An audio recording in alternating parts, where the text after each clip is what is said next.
Thanks for staying with us. Let's take a few comments on this topic before we move to the next one. Right. Aya Daf, at Ayobami 320 says, family planning is not free anymore. People pay for it. Imagine the NHIS, even the NHIS does not cover family planning. I'm shocked to find out. Family planning in Lagos State hospitals are free. Just buy your card. If you already have a card or your health insurance scheme, walk in and you're sorted out. Corey Michael says this is a huge issue in Texas. As we speak, the matter is in the Supreme Court. If you get pregnant in Texas and you decide you don't want it, after you have, I can't read the rest. Okay, Fiona says, my mom that married at 18, if she did not do family planning, she for don't born 10. No. You know, Oluwa Banke says, Nigeria is not smiling now. Childcare support, and there's no childcare support at all. Somebody is asking me, who told me that vasectomy is simple? You know, I told you guys on this table now that if I mistakenly chance go and get pregnant, I will not stick it. I won't even tell Mr. Brown. Corey Between Michael, me and God, I said, God, you know this work cannot stay. Me and you have a conversation. Says that. But there's no way. So it goes back to what I want to also address. Married women taking these decisions independently has nothing to do with men or because they are understanding the needs. Yeah. I would not tell my own husband if I have to go and if I mistakenly get pregnant. I won't say, I say, Father Lord, this is between me and you. Yeah, because he doesn't believe in it. I don't even want him to feel guilty of that decision. I don't want to partake. And why do you think let me individually feel guilty between me and God. Okay, I'm taking out this child. So somebody is asking, say, Nima, you're in support of abortion. Not blood. I support, I choose life. I support to some extent, abortion. I've said it publicly. I addressed the Muslim event that the First Lady organized 2 years ago. And I said it publicly. I choose life. I support it when a woman's life is at risk. Yeah. There are several health issues that you don't even... If you open the textbook, we will not live here. True. I know Dolapo is watching. We'll get an expert to come and tell us how women deal with pregnancies and all of that. How bodies... BBC was just talking now. How something caused cyst. Yes, now. So from ovarian cyst to polycystic syndrome, I was bleeding. to hypertension in pregnancy, diabetes in pregnancy. If you have enough kids, why will a husband be testing your strength without saying, oh, yeah, born another one, born another one, born another one? My own is based on I cannot handle it again. Medically, I'm over 40. Psychologically, mentally safe. Cannot handle it again. So will you even have time to even get a child? It's called the geriatric pregnancy. Exactly. So I'll start needing extra support here, and they have to be possibly hospitalized. There's a lot of workload. I would not do that. So I say I would. So going back to the topic, where is the married woman, not just people making mistakes, married women taking independent decisions. It's my body, and because of my family, because of my own health, because of my economic situation, I would take this on. And why is that a problem? So let me give take this message and then I'll respond to you. Well, family planning. Chima, I'm coming back to you. Chima, thanks for calling. You're live. Chima. Hello, Chima. Yes, I can hear you now. Go ahead, please. I want to tell what you're bringing. Volume, okay. Speak closer to the... You're a bit far away, Chima, so we can hear you.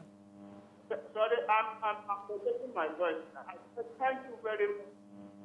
You are all married, you are underage, I know what it is. So I want to bring it this way. You see, for how many who are in my family, I think one of each of the other one 3 years. We are 3 years apart. So how my mother and they all know. So you don't man or a woman life. Please don't commit murder. It is for poor people. Sit down. Plan on how you're about it. It's not an individual as long as you are good. You sit down and plan this so that it will benefit of family. Chima, it was so hard to hear you. Yes, I picked up a few things. I picked up a few things. He said he was thanking God that we're married women, that we're having this conversation, but he thinks that we shouldn't support abortion, that, that's taking a life. So he's also voting for family planning, advocacy for prevention, as opposed to, So Nigeria is asking her, she says, how can you encourage a woman to go behind her husband's back to destroy life? Okay, so people have their different views and beliefs. I don't believe it's life at that level. There's a level that the soul gets into that. At that level is not life. except you wait till it's like 6 months or 7 months and 8 months. But I want to take this message. Family planning is important. That's from Dame Ebika. If you don't want to use contraception, then monitor your cycle. Thank God for technology. There are various apps that can help you as well as testing for ovulation. So what I see is a lot of carelessness on the part of some women who they know that because of the circumstance of their marriage, their husband will not agree to use the condoms and they are not allowed to use the contraceptives. And then they also do not understand their cycle. So if you cannot do one, you should do the other, right? And one of the reasons why my body, they catch anyhow too. One of the reasons why I don't have 12 children is because now I know that I cannot use contraceptives. I cannot do family planning. I know my cycle. I monitor my cycle. And it's also easier when you have a regular cycle. So I can get away with a lot of things because I know, in fact, we monitor the cycle together. When I miss for like a few days, brother is already asking, are you not supposed to have started? What's going on? So we know the cycle and we take other measures as well, not to get it to the point where we are thinking of pregnancy. That is also one way that we're using to, hold each other accountable. No matter how he charges, he gets us with the door. In the movies, he gets us with the door. This is when we go Kigali together. You see him there? Kigali happened. You see him there? Kigali happened, though. I'm saying the same thing. So he understands my cycle even better than me. Let me take this because he does not want any wahala. A long distance call from Switzerland. So learn it. Dr. Rashida. Thank God. Hello. Good morning. You're live. Good morning. Good morning. Good morning. How is Geneva this morning? Good morning. This topic is quite an interesting one. I just want to draw your attention to something that obviously you guys are oblivious to. Okay? Morayo, you just said something. I think I need you to be a bit sensitive. There are those that, for reasons that are not theirs, they don't have children, or they are not able to conceive until after 40.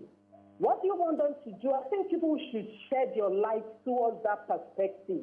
Even after 50 and all of that. So coming on air to say, no, you can't go back to, these things sometimes are more spiritual than physical, So it is not about you now that, you are over 40, you cannot, go through that route of maybe changing pampers or whatever.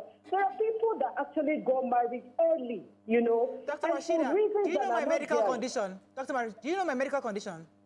No, I don't. Okay, so why would you assume? Sorry? Do you understand my medical condition? So is it possible that I have other medical conditions that I have made a personal decision to say I wouldn't go after him? Yeah. Okay, so let me introduce myself formally. I'm a consultant gynecologist, okay? So when I'm talking, I know what I'm talking about. You get, I'm a consultant in the field you're talking about now. So if you have such a lining condition, all you needed to have done to make your viewers have a balanced perspective is to say, for so medical condition that I have, you could name it, you could not name it. It's entirely your prerogative, okay? You could just say, because I have so and so underlying medical condition that I'm battling with, I am done with it. But for making it a straight, blanket statement, it's insensitive. Okay. Morayo. Thank you, Radisha. Thank you, Dr. Rashida. We were actually talking about women who have had several children and they choose to go and abort behind their husband's back. That's really the topic. We're not saying women are over 40. So she's addressing me because the point she was addressing, which is the point? Saying that. Okay, no. Madam YK, I understand you very well. It was the drift that made me come in, okay? There was a drift in the topic. I've been following it. I know the topic in question. Do you understand? I followed you people. I understand you, Dr. Rashida. Okay, so thank you very much, Dr. Rashida.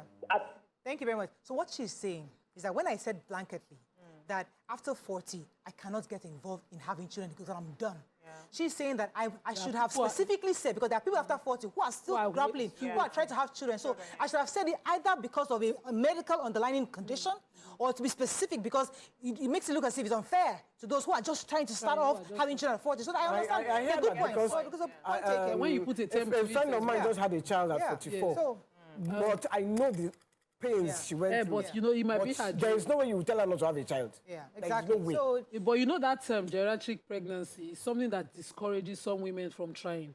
So the sensitivity she was trying to address is, putting that term and making it a bit negative in meaning. When we talk like that, because of the kind of... it wasn't negative. It was just saying my own view, because that's what the show is about, my view. I wouldn't. But she was saying, be sensitive. Put it in context. Some people are starting out at over 40. Age, so don't make it look as if it's a death sentence. She was also talking about those people who had been trying, even married early, but tried so long till that age. So understandable. Thank you, Dr. Rashida. Point taken.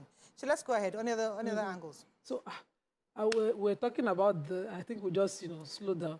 We're talking about, those people looking at religious reasons not to go on. And I believe that in all religious reasons, there's usually a rationale. Those who reach what we call Islamic rulings, fatwa, would always base it on something that happened at the time of the Prophet and what was the exemption that was allowed. Now, family planning is allowed, is established. Abortion is what is debated. Within 120 days, Islamically, it's not believed that, life has come into a conception yet. And if the life of the mother before that time is at risk, the mother's life should be preserved. Yeah. So if you put life before and the mental health of a person, the whole health of a person, physical, mental, whatever reason you're looking at, a woman should be allowed. Now, the issue is consenting with your husband consenting to a procedure. We've seen men whose wives are on hospital beds trying to have babies saying they won't consent to CS when the life itself is at risk. So I'm saying take that power from one person who is not going through the pain. Don't leave the power with the person who is not experiencing it. It's a global debate. It's a global debate, but I vote for the... Let me pause you for a second. Chief Kalu from Ikeja, thanks for calling your line. Woman's life. Yeah, Morayo. Yes. Good morning. Good morning. Good morning. Yeah, Morayo, I just want to say something and make it clear. What you say this morning automatically for me is wrong, because in the sense of you mention about medical condition, you need to be very careful. If you're pregnant and tell Mr. Brown, you don't want to tell Mr. Brown and terminated it, God will be against you. So far as you're a Christian. So it's better you package it 100%. Don't take in than to offend God and offend Mr. Brown. Some people, like what the medical doctor said from Switzerland, some people are still struggling to have an issue. But it's not easy. Some marry at the earlier age. So please don't put it, if I don't add anything from life again. Thank you very much. Have a lovely day. Thank you very much, Mr. Chief Kalu. Thank you very much, Chief Kalu. Your view are accepted and understood. Thank you. But we can't, let's put it in perspective. Everybody is own. So people are waiting. People are trying. People have too much. People need to cut down. Everybody is dealing with their own. Some people go to the hospital knowing that it's either their life or their babies, and they choose the baby. Women who decide that, I know that they're telling them this blood pressure is too high. If you go into this procedure, we might lose you. They will choose their babies. With different circumstances, everybody's own. I think if we continue to distract the conversation of these women who are locked with non-consenting partners to a procedure that they need, saying, as long as you are married to me, I'm the one who will decide. And the hospitals do this thing. So I was going to sign for a procedure. My husband was at work, and I needed that procedure done. I was pregnant in 2016, and I needed to sign. And they said, no, your husband must come. I said, who is coming? I'm the one here. I'm looking at you. I'm conscious. It's either I'm unconscious, ill, mentally, or a minor or mentally deterred, that you say my husband should come. I'm looking at you. I can read this document, and you're asking for his signature to do surgery on my body. Yeah, when he comes, you should lay him on the table and do the procedure for him. Because this argument, the conversation is, you can't give the power to a person's life, even in marriage, to another person. If the person is an unreasonable partner, problem day. Go to the hospital theaters. You keep seeing it. Husband will say, no, the pastor have said that we must do. But you see, I don't want us to... You can't give that power to the reason why I don't want us to focus too much on the man, because that's not the origin of this conversation. I don't want us to focus on his ability to be involved or not. I want us to discuss a Nigerian woman's prerogative to decide. I know. So let's not even mention the men's part of it. Why do we find it difficult for a woman to say, I am deciding not to take this pregnancy. I am deciding to remove, to abort. Why is it difficult? Why must we look for consent?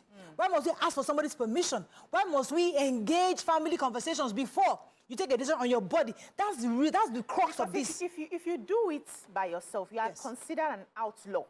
We're in patriarchy here.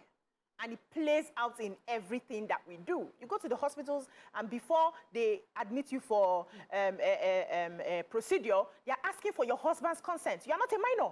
You are full-blown. You may have been 38 years or 48 years, and they are looking at you and asking for your husband's consent. That's patriarchy. So there are some decisions. Sorry, man, let me just finish this. There are some decisions you want to take, especially when it concerns your marriage, that when you take a loan, you are seen as a bad wife. The society abhors it. Yeah. No, you must take that permission from your crown, from your husband. Now, they're not considering who he is, whether he's paying attention to even your needs or not. Nobody cares. Just take that permission. So till we lift ourselves out of this patriarchy where women are considered not to have their own body, we will still be having this conversation.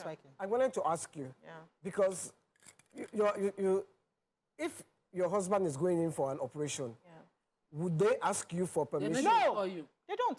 The same thing happened, YK. I think it was Bisa was saying it earlier that when you want to travel out of the country with your children, they will ask for your husband's permission. Consent form. At the immigration, she was telling me that earlier. But they will not ask your husband when he's traveling with the children. The husband is traveling. If the husband is traveling out of the country, they will not ask him for the wife's consent to take the children. So it goes back to consent. To something my husband has to do. I would like that there's a provision where I will put pen. This is not like matching up. This is not a competition of we are equal conversation. You know, that his life is at stake, and I'm saying they're saying until I come. Do you know a woman wanted to remove a fibroid that was making her life difficult? She was spotting, bleeding more than her usual days. Yeah. She had 3 days of free non-bleeding in a month. They asked for husband consent. Yes, they do. They waited. If you're not married, don't come. A brother will stand in. I don't get it. Will stand in. These are non-conversations. These are I don't blame those women who go behind to do it. Especially when you do not have. You don't have to go behind. No. If you have a husband that is reasonable, let's not assume every husband is reasonable, because we are lucky to have some. If you have the one that is reasonable, you will have a conversation that this thing cannot fly. Or how do we do it? If you have the one that insists on either they are standing on religion, or they are standing on spirituality, or they are standing on what the village people have told them, and they insist that no, any child that enters, you will have it, and you're having up to 15. You say you should not take care of yourself? My own is not because of unreasonableness. It's because I don't want him to hold the guilt. I want to share the guilt. I don't want to share the guilt. I want to own it myself. Me, myself, and I. No, because I don't want it. That's why I said I will not tell anybody. It's between me and God. God, this one, I must take it. Because I don't want to. It's my decision. It is me. So everybody to his own. Your decision. I'm saying, even in that, well, that's taking off responsibility, giving one person. This is my choice. As a couple, because it's my choice. Now, you should be aware of my health. God bless my husband.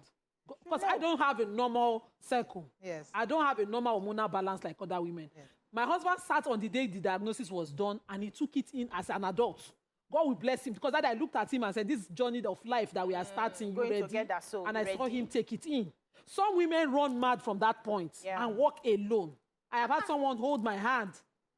You understand? So it's important. When family planning is important to my life, I know my husband will vote it first before we talk another thing. It's important. You know that when we were trying to have a child, I had to study my cycle to find ovulation dates. We had an ovulation kit to be able to get pregnant. We had to monitor the egg on scan, transvaginal scan, each day to be sure that the egg was growing. That's how we had our first child. And on every step of the way, he was there. He was there with the you. kit, we will check it. We did all of that together.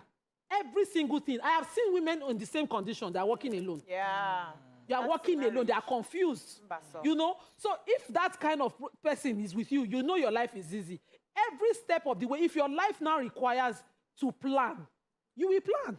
Let me take Abosede from Ogba. Good morning, Abosede. Thanks for calling your live. Good morning, Morayo. Good morning, ladies. Morning. Good morning. I want to say that there are exceptions to that rule. I was a victim, or I had an issue. I had an ectopic pregnancy. Okay. And I was going to be, I bleeded 5 liters of blood inside of me. And I was going to be operated. And the doctor, God bless him forever, Dr. Fabio at first start, He didn't wait for nobody. He asked, they were treating me, they were putting injections, they were trying to get it. My body was no longer reacting. Like I was dead. My body was dead. And I was asked, they couldn't wait for nobody. I was asked to sign for me to be on female. I was conscious, but my body was lifeless. So I was asked to sign for me to be operated, and I was operated. For the atopic, it has ruptured. I needed 5 liters of blood inside of me. So I was asked to sign, and I was operated without anybody's consent. So I can say specifically that there are doctors that still do the right thing. When it comes to life. Thank you so much, Ambassador. This guy, I will never forget him. He took that decision. If he had waited for anybody, I won't be talking today. Thank you, Ambassador. Let's take a few comments on social media. Because I want to say, when I was going to give birth, I had to sign for my cesarean because the cesarean came. It was not something planned. It was like it came because the baby was breech. I signed. They didn't ask for my husband. My husband was not even around. It was in Nigeria. In Nigeria, it was in Abuja. That's one. And I traveled with my daughter. A lot of times, nobody ever asked me for my husband's. So we'll confirm. So the reason why we mentioned it was because BC mentioned it that somebody told her at the airport. So we're going to confirm from immigration. So we'll get a guest to confirm. But we just heard it. That's what I'm saying, that we need to discuss it because it's when we bring it to the fore like this that we can have conversations around it. So even in we'll their get somebody explanation at the airports, they said that they've been having issues where women run away with children, and then the men come to the airport and harass them. But I don't think that should be their jurisdiction, right? So it's a conversation we're going to have with immigration to confirm the story. Ectopic pregnancy experience, because that requires an abortion, a procedure that must be done. The baby must be removed. And we've seen such procedure. I woke up one time at an hospital. By the side I woke up, somebody had to lose her uterus. She had fibroid. She had to be compelled by her husband to take her go for 7 years till the fibroid was grew. And she wasn't living well. Because he kept saying, if you go and do it, what if? That what if was the eventuality that happened. She had signed before going into the procedure that anything. She was bleeding in her uterus after the procedure. And there was no husband in sight. The doctors did what they needed to do. And they had to do a post-procedure counseling for her. And that's how we work. So maybe we don't always need a consent or a man's consent. It's important that you give the power to the person whose life is at stake. Okay, let me take Yakub. Good morning, Yakub. Thanks for calling. Oh, we lost Yakub. So, there's a reason why I insist on some things, right? So that as we are enjoying together, we are bearing all the brunt together. I ensure that all my children, you will be in the labor room with me, so that it's you that put it there. You will follow me through the process. You will see what I go through. And I remember the 3 times that I gave birth to my children. Now me they born, now God they faint. You can't stand the system. I will just, I'm giving birth, I'll just hear somebody, water. I'll hear some breathing and panting and all of that. He experienced everything from beginning to the end. I will not have an issue today and then I want to hide it from him because I understand that he knows what he's doing. He knows we're in this together. It's our fight together. I'm not going to be hiding it from him because he understands. I will do that.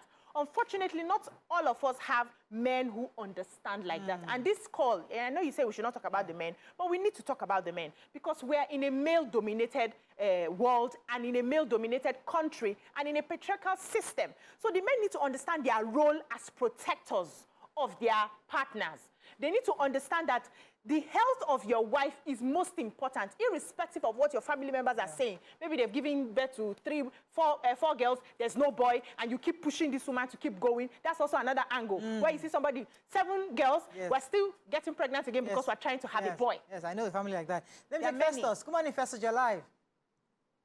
Good morning. Good morning. People. Good morning. You know, I said this some time ago. You know, that time you were talking about inheritance, whatever. And this is another part of similar things concerning women. Certain laws must change or be amended. You know, the other time I was saying, You know, when a man dies, they say, leave the inheritance to the children. I say, no, the wife work with him, not the children. And you are still alive. It is when you eat and you're about to go, you can now add the children. But circumventing you and adding the children, so you are now at the mercy of the children. Yes. You know, from what you work for with your own hand. This is slavery in a woman's life. And nobody is talking. The other one is this one that I just talking now. Yeah. I'm telling you, there is slavery in matrimonial home, where you put your life online, waiting for another woman being. This is not marriage, this is slavery. You people should wake up. We now have educated people in the world now in Nigeria. Thank you very much, Festus. Let's give you comments so that we can wrap up here. Yeah. Chichi Unscripted says, for my last child, my surprise baby, my husband let me decide what to do. He said it's my body, my choice. He didn't want it, but stood with me when I kept it. Ade Tong says, my third baby went south because it threatened my life and I had to remove it. Health officials need regular orientation on how to go about family planning procedures from time to time. And Two Niger says, left for these women, other women should carry out abortions without consulting her husband. This is madness. Even in the West, this would be unacceptable. That's not what we said now. Okay, Why are they Michael selecting what they are listening to? He's agreeing to the rule to life, but he's saying, but must first of all establish the threat to the life of the mother. Leader says, if you can't get pregnant alone, you can't take the decision to terminate alone. It's me that talking. It's all good. But I think we have to wrap up because our next guest is here. But I think really in a nutshell, you're right.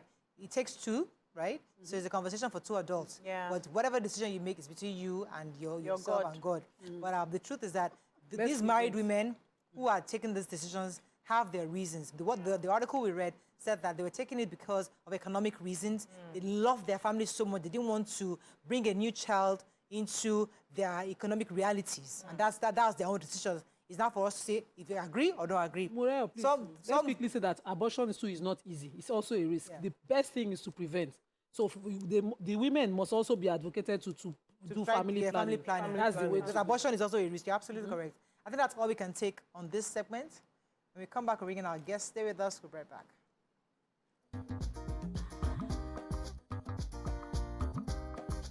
Stay tuned. Your View will be right back.